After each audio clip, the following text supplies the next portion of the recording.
Ignition sequence start. 6, 5. It's one small step for man. 2, 1. Everything is go here. Welcome to Stay Relevant, my wandering conversations with interesting people. I'm Mike Savola. Hey, this is Houston. We're copying. The Eagle has landed.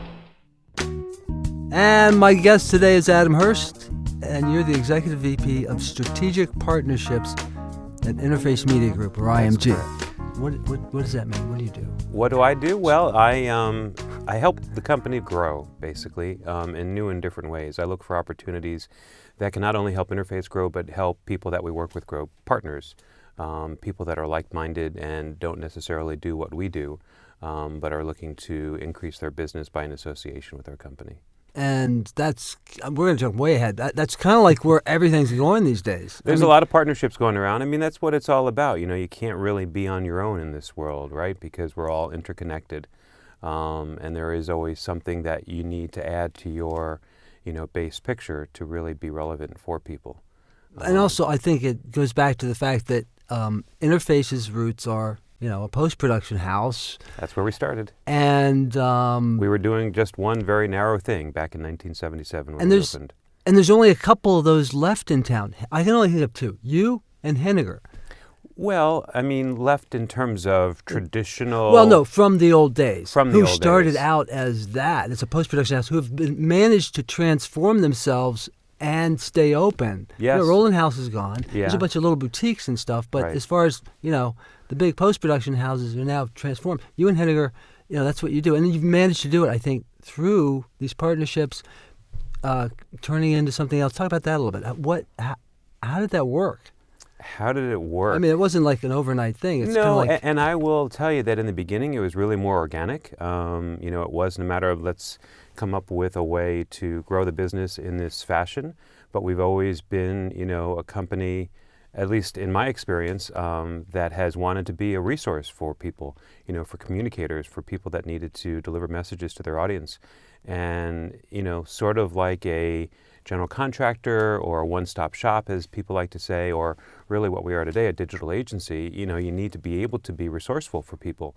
And that means going beyond what your immediate bounds can provide. So that's where the partnerships really come in. So going back to what I see is it's always been part of our culture, part of our organic growth, is that, as an example, when we first got into live studio production, when we moved into the building that we've now been in for over 25 years, we put in the studios, we knew we needed to do transmission. So we partnered with a fiber optic transmission company. We partnered with a satellite coordinating company, people that were, again, complementary to what we did and could help us provide a full service to clients. And what's your background personally?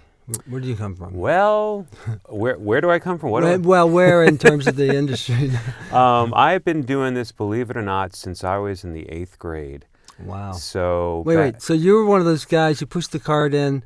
I was never a member of the AV club per se. I mean, I guess if I go way back, sure. Even in grade school, I guess I did some of that stuff, the film strips, right? Wow. Okay, now you're Are we old? Yourself, right? I don't know what you're talking about.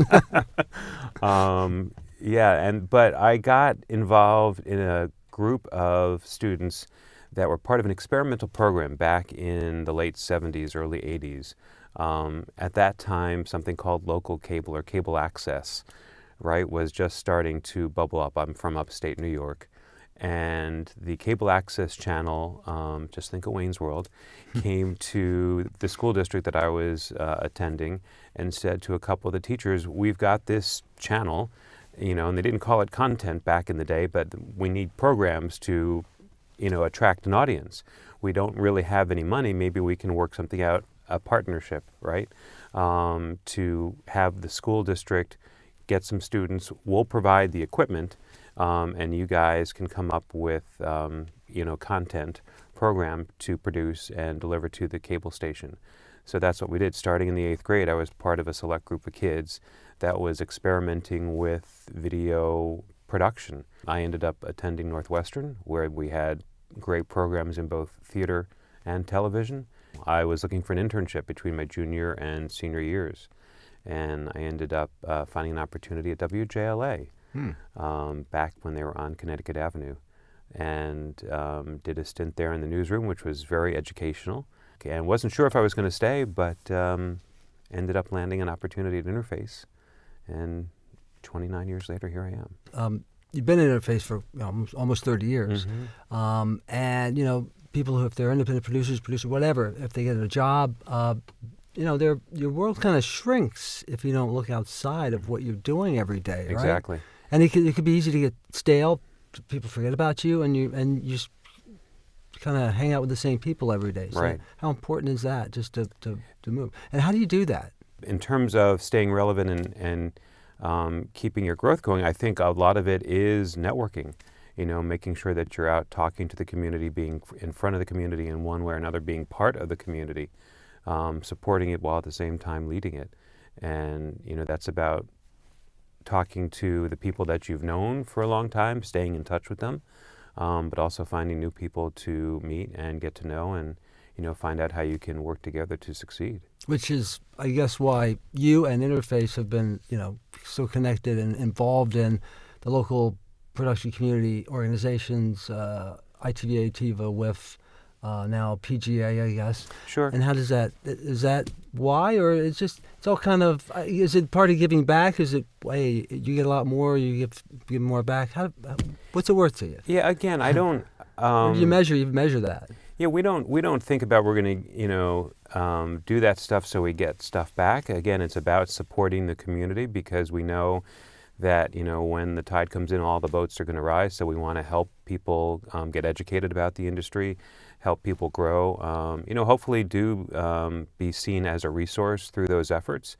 And I will tell you that, we've continued to expand our presence in community type events outside of industry related as well. So we're very active in some groups that are for the museum world and some groups that are very active for the nonprofit world. Again, because we're not just a production entity anymore, but really a strategic communications company. We continue to broaden our horizons as to the groups that we're involved in, to provide thought leadership, to provide support, and resourcefulness, and help people involved in those organizations achieve their goals, because that's really what it's all about.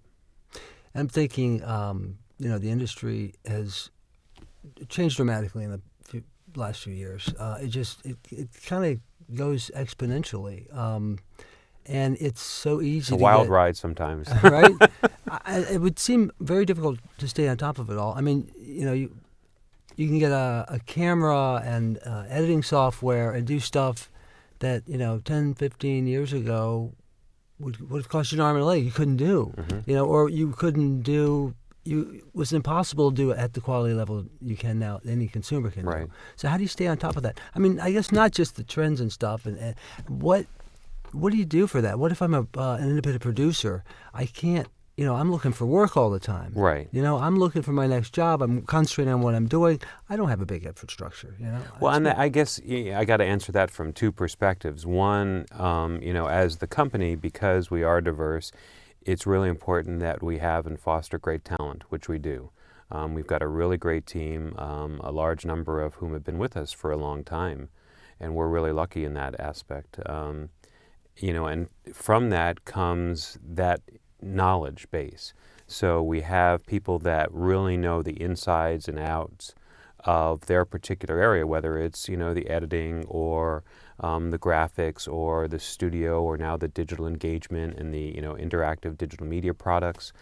We've got great leaders for each of those areas that are the ones that really are responsible for making sure that they're on top of the trends, they're on top of the technology, they know what's coming up in their areas. And we have regular meetings with the entire team where everyone is sharing all that information. We've got a very, very collaborative environment. And you mentioned collaboration. I think that's a big thing. I mean, it's very difficult to kind of work on your own and not have somebody to throw ideas off of. You don't want to be stuck in a box. Right. 100%. You want to make sure you have people that you can bounce ideas off of, that you can, again, from a teaching, learning perspective, if you think about the school, you're there with a professor, in a classroom environment, and you're learning from the professor who is pushing you, So minimally there is at least one other person, but you're also in a class environment where similarly you get to bounce ideas off of and have people, hopefully push you to the next level to learn. Where do you think it's going from here? I mean, when Avid came along, nonlinear editing came along, it was like, wow, this is crazy, and I'm thinking back then we were thinking, where can it go? Right. Now we have HD and we're doing HD, nonlinear. Right. It seems like every time we hit a place where it's like we're there, where can it go? It just keeps going. I mean, right. I know you don't have a crystal ball, but what do you see happening? Yeah, I mean, you're right. I don't have a crystal ball, and in today's world, it is even harder to see because back in the earlier days, there was somewhat sort of a natural progression that you could forecast things a little bit better, but it's all so convergent these days with the online technology and the traditional production technology, and I think that's obviously going to continue to grow and come together. I mean, I tend to look at science fiction stuff, and if you look at what it was and where we are now and how much of what was predicted just through science fiction has come to fruition, let's look at where they're predicting next. I can see holographic technology being coming to a real forefront in what we do. Virtual reality stuff, augmented reality as it's known today. I think at the heart of it all is not the technology. I think technology helps us do our jobs and makes us more efficient. 100%. I think it's storytelling for a lot of it. I Right. mean, and people say, well, I just, I'm a salesman. I don't do storytelling. Well, if you're a good salesman, you know that you do storytelling. Right. That's at the heart of it. It's relationships. It's storytelling. Right. If you have a good story, It's storytelling, everything it's is a story. communicating. Yeah. Yeah, and again, it goes back to that community and being involved, and because you can't tell a story until you have a story to tell, right? Until you know someone, as industry professionals, it's not about us telling our stories, but it's about us helping people tell their stories. And so you have to, be out there in the community and find people that have a message to deliver, have a story to tell, and stay on top of the trends about what the most effective means of communicating are. So you're absolutely right. It's about getting those messages out, and that's where that's what was at the base of what we started out doing, although we were just doing the back-end post-production, and that's at the core of what we continue to do as a strategic communications company. Great. Adam, thanks for joining me. Thank you very much. This has been great. Appreciate it. My guest today has been Adam Hurst from Interface Media Group in Washington, D.C. The podcast is Stay Relevant, wandering conversations with interesting people. Original music by Popmark Media on the web at popmarkmedia.com. See and hear more on my website at mikecipolla.com. Until next time, try and stay relevant.